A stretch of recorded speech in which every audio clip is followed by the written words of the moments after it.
took place. Witnesses were assembled. The United States was invited to give evidence and refused and said this was a joke. No war crimes were being committed in Vietnam.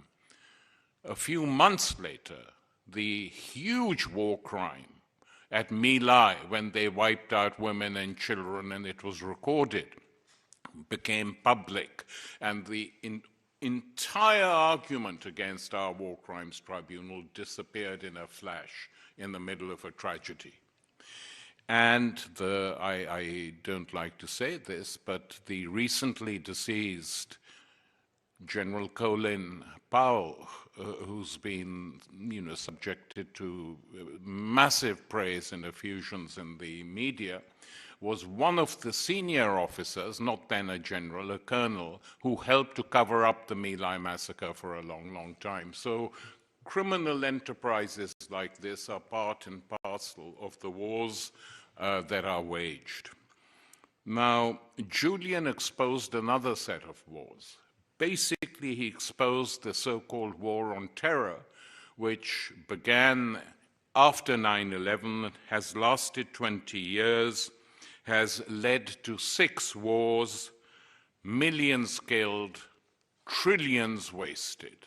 That is the only balance sheet of that war. Nowhere has it redeemed itself or done any good, as we've seen most recently in Afghanistan. So what do you say to people like Chelsea Manning and Julian, who's the principal target of the legal and judicial brutalities taking place, when they reveal stuff which everyone knows it's true, since some of it is on video? Americans bombing Iraqi families, totally innocent, laughing about it, and are recorded killing them. That's a big joke. Well, it isn't a big joke for the millions who've died in the Arab world since these 20 years war began.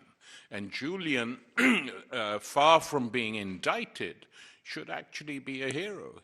He's not the first, and if they think that punishing him in this vindictive and punitive way is going to change people's attitudes to coming out and telling the truth, they're wrong.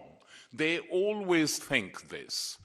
When whistleblowers come out, they thought it when one of our colleagues today, Daniel Ellsberg, blew the whistle on the crimes being committed in Vietnam and revealed secret Pentagon documents, which the New York Times published.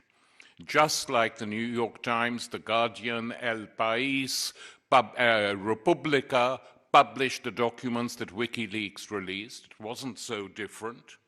Edward Snowden did what we know, exposing surveillance. Hardly remembered, but important for Britain, was Clive Ponting, a very senior journalist, civil servant at the Ministry of Defense, who exposed the lies on the Falklands War that was being fought. And Clive Ponting was tried mercifully, and fortunately for him, it was a jury trial, and though the charges were very strong, breach of this, breach of that, the jury acquitted him. So he walked free.